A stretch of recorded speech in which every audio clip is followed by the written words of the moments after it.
I'm Nubia DuVall Wilson, and I'm an entrepreneur. I have a PR agency, a TV and film production company, and also I'm a mental health advocate. Can you tell me about your own mental health journey? Yeah, for most of my life, I was an anxious child, and I never really understood why. And it wasn't until I went on maternity leave with my first child that I realized, you know what, I think I need to go to therapy so that when I go back to work, I'm functional. And I've always been a high achiever, and so yeah, so my first reason for going to therapy wasn't so much that I thought that there was something quote unquote wrong with me, but more so that I wanted to really set myself up for success to return to my PR agency job. And I could tell that that balance of being a mom was a lot of pressure that I was putting on myself. And so from that was 2013. I was in therapy off and on for a while, and then I kind of took a break. And it wasn't until 2016, so many years later, about 8 months into running my PR agency that I had just launched at the end of 2015, I had a moment where I realized, oh my goodness, um, my brother abused me. All these memories were coming back to me while I was watching my 3-year-old daughter interacting with my son, who was 2 at the time. They're a year apart. And that's what brought me back to therapy. And that's how I was diagnosed with PTSD. And, the rest is history. Like, it really just changed my whole life. Yeah, I'm curious because I love media and all that. So, what got you into creating your own media company? Well, that is because of remembering my trauma.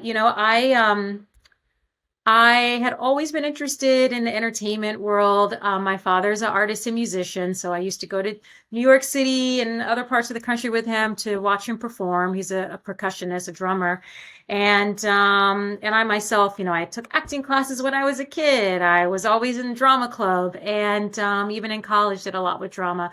But I had decided to go the route of more traditional journalism. So it wasn't until I started to remember my abuse that I started to go back and look at some of my old short stories and poems, just kind of reflecting on my past.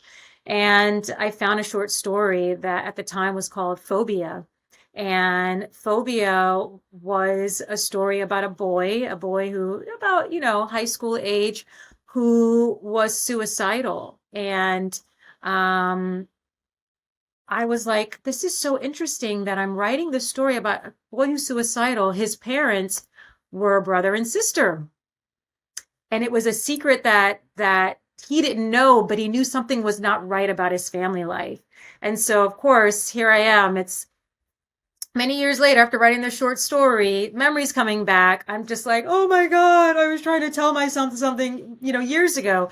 And that short story came from a dream. So that was so in 2017, I said, I want to take this short story and I want to expand on it and use it as a vehicle to talk about surviving child sexual abuse and trauma and what healing looks like, because it's not a 1 day thing. It's not a 1 year thing. Healing is ongoing. And so after I expanded and I called that book The Survivors Club, I then said, well, why don't I can't stop there. I want this to be a movie or a TV show.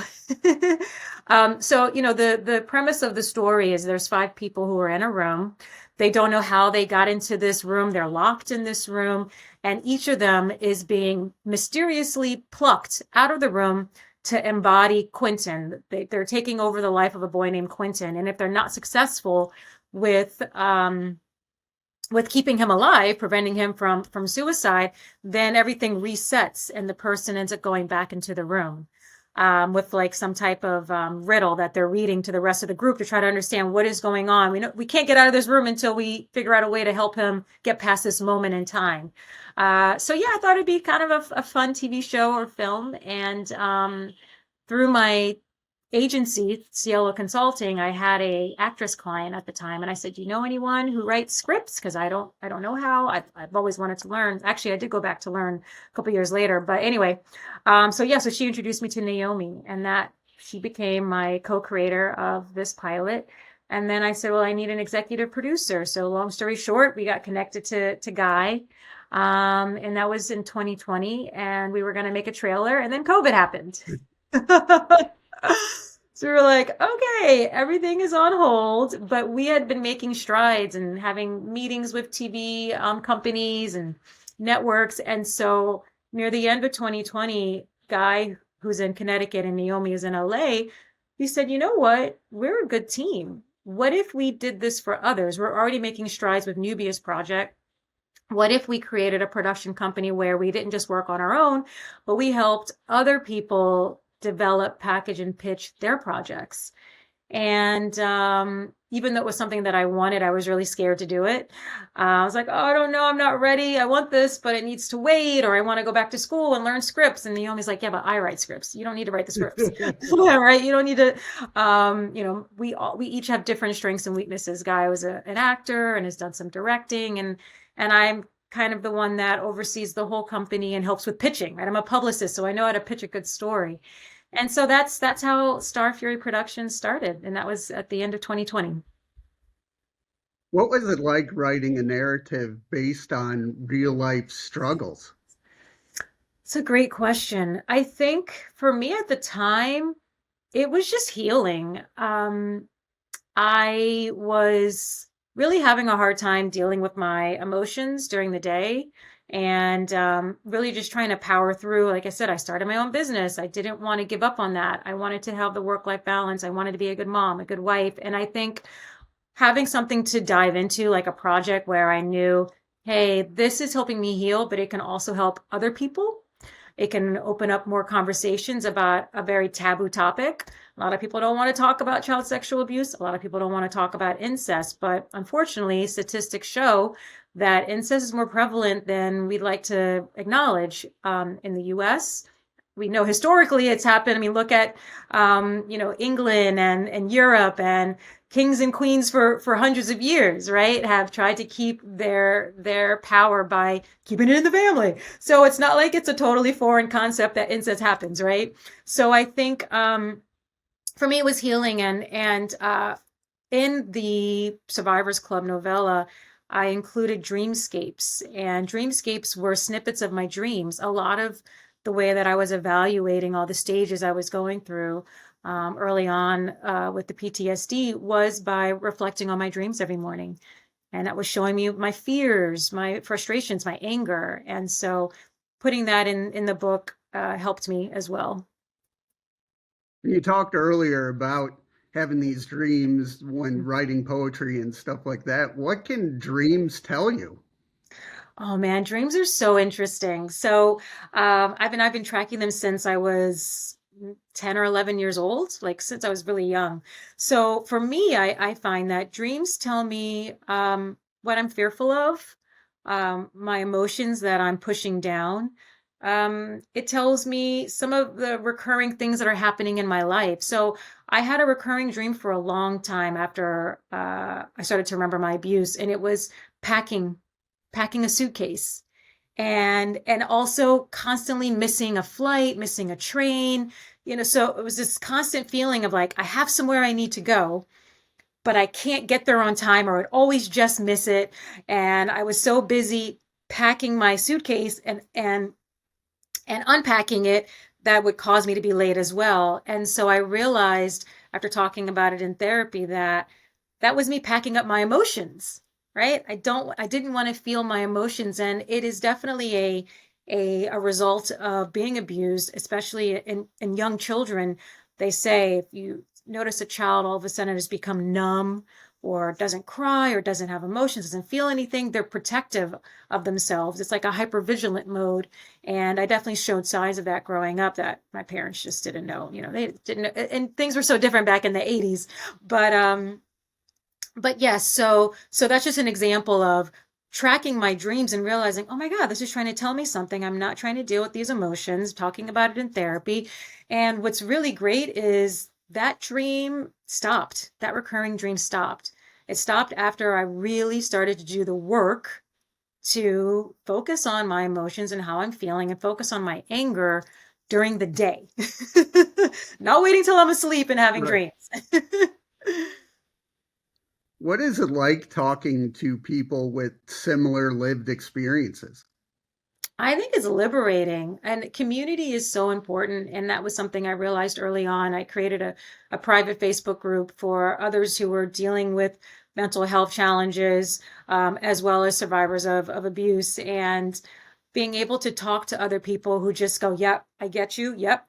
I have that same thing, and there's no judgment. Sometimes it can be uncomfortable to try to connect with those who don't have the same mental health challenges, or say they don't have any mental health challenges, rather, when you're trying to explain to them what you're going through, because maybe they just don't have empathy, or they try to talk you out of it. Oh, just move past it. Just move past it. Keep it in the past. If you keep talking about it, you're not going to be able to move on. And that is not a very productive conversation to have.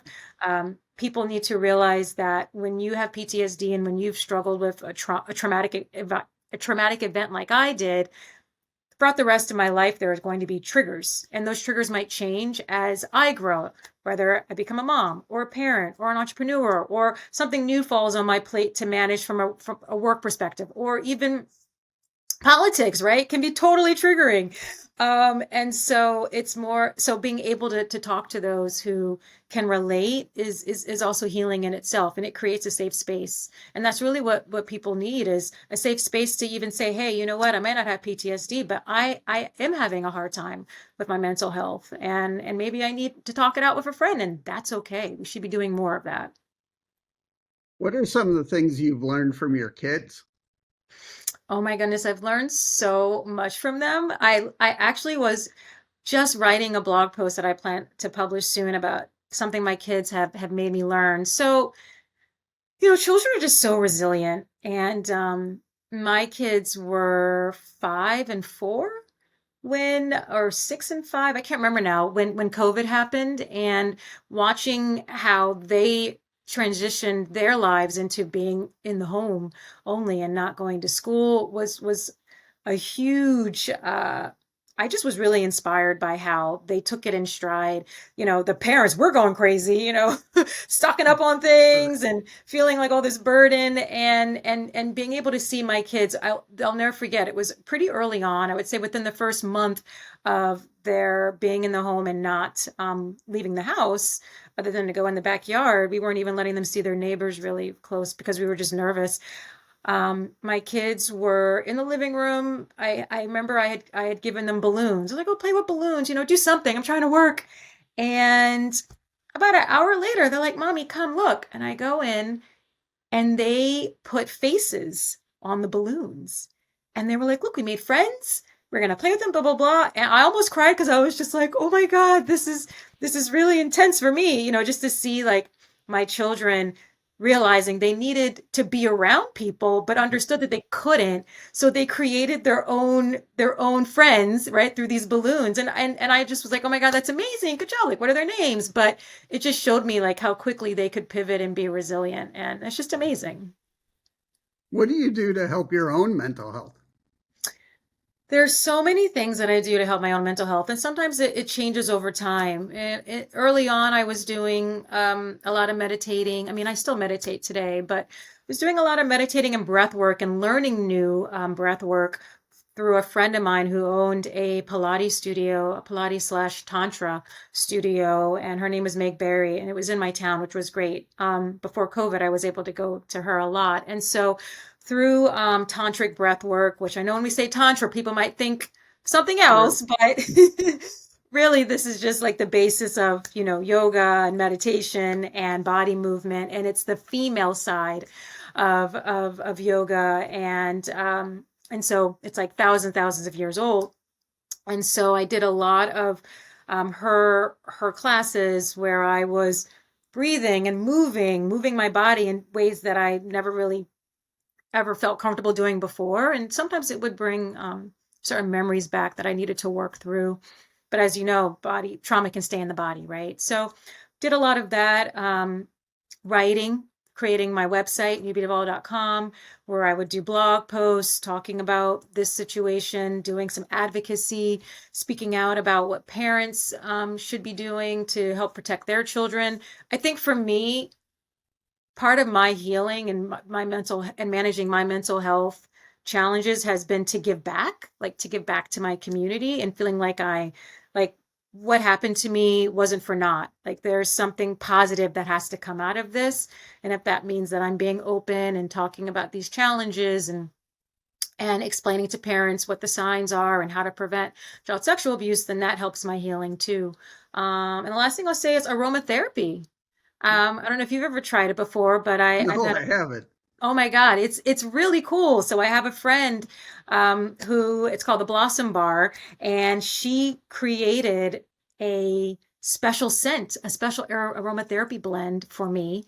I mean, I got to sit in front of her and smell all these different things. It was very healing. And she came up with a blend and she let me name it. I call it Infinite Hugs. And for the first couple of years with the onset of PTSD from 2016, 2000 to 2018 or so, I mean, I was religiously putting this essential oil, on all the pressure points, smelling it in the morning. Um, my kids were a huge trigger for me for the few years after the onset of PTSD because I kept thinking about my brother every time I saw them, and I didn't want that to happen. So the aromatherapy was really great. Where do you want to see your mission, say, in the next 3 to 5 years? I think about that a lot. I I want to do more advocacy work in the state and federal level. I've done some already the past 2 years with RAINN, and that's the Rape, Abuse, Incest National Network, where they do a day of action and go to Congress and talk about bills that protect against child sexual abuse, and then more support for those who are survivors of rape, or bills to protect them as well. So I really enjoy that advocacy work. And this is my last year on the Board of Education. I 3 years ago ran to be on my Board of Education in my town. And so the term is ending this year. I'm the president, so it's a busy year, but I keep visioning, that a lot of the things that I've learned being on the board and creating policies and advocating for policies, especially for children, I've learned a lot. And I'd like to use that to continue to do some advocacy work. Like I said, whether it's the state, probably the state level first, and then whenever I can, of course, do federal. And I have another book. I'm working on my third Oh, book. So, yes, we'll see when I'm on year 2 of what I say will be a potentially 5-year plan because it takes a while to write. But I'm excited. It's going to be a book that's about part memoir, prose, and poetry. how can people reach out to you and learn more? So yeah, I have my website, nubiaduvall.com, and I do a lot of blogging on that site, so people can subscribe to it. I also am on TikTok and Instagram and under Nubia D. Wilson. And especially on TikTok, I post a lot of videos and snippets of advice and tips when it comes to mental health and PTSD and surviving abuse. And then I'm also on Facebook. People want to find me there. And yeah, that's it.